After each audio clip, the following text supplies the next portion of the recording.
Bon, pas mal de choses, mais il y avait, la question du contrat, je pense, est très importante,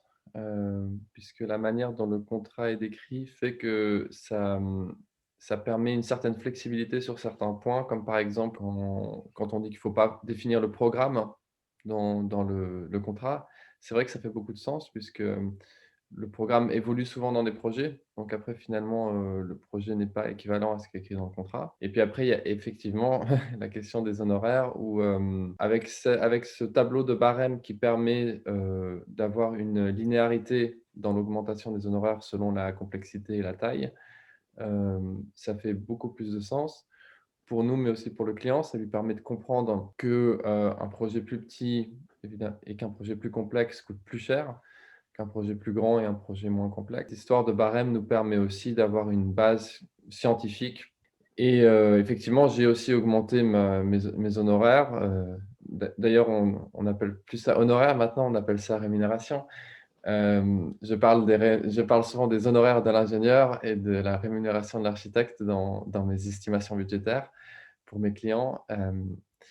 et j'ai augmenté de 12 à 17 pour des petits projets et en fait, je réutilise le tableau, de barème que vous avez fait, qui est très bien, qui fait beaucoup de sens, hem et donc j'ai signé, plusieurs contrats depuis, avec ce barème-là. Et c'est vrai que quand je fais mes coûts d'agence par projet, en fait, ce barème-là est très juste, par rapport à pour que je m'en sorte financièrement. Donc, il y a un certain réalisme dans cette estimation d'honoraires qui est, qui a été que j'ai comparé à plusieurs projets et qui est vraiment justifié. Donc on n'est vraiment pas dans l'exagération ici. Oui, il y a autre chose que j'avais déjà commencé à faire un peu avant, mais dont on a aussi parlé, dans le contrat et qui est aussi justifié, c'est la question de demander un acompte. Moi, j'ai mis 10, donc acompte à la signature du contrat qui permet de vraiment, valider le projet. Donc c'est pas la signature du contrat qui valide le projet en interne. Chez nous, c'est la réception de l'acompte et à partir de ce moment-là, je fais ma réunion avec mes équipes pour commencer le projet, pas avant. Heu, une autre chose que j'ai aussi, appris c'est, la question du travail gratuit en amont pour un potentiel client. La question de l'esquisse gratuite où, j'avais remarqué en pratique en ayant fait peut-être, sur, mes 3 ans d'avoir l'agence, 3 esquisses gratuites, j'ai jamais eu le projet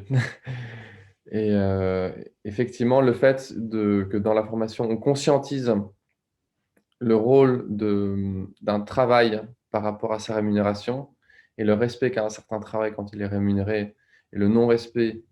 qu'un client pourrait avoir pour un travail qui est non rémunéré, même avec toute leur bonne volonté, que c'est quelque chose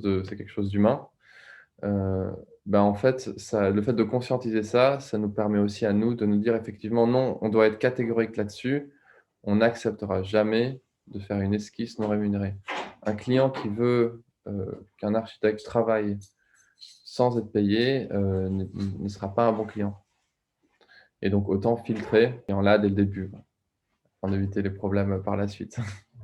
Après, il y a quelque chose d'autre de la formation que moi j'avais beaucoup apprécié, c'était la répartition entre la théorie, on va dire, même si la manière dont la formation est donnée c'est clairement pas un cours magistral, c'est beaucoup plus fluide. Ça, c'est quelque chose que j'avais apprécié, mais c'était aussi la relation entre la partie qui est plus, comme un cours et puis la partie qui est plus comme une série de workshops et ça, j'avais beaucoup apprécié, les petits jeux de rôle qu'on avait, pendant la formation.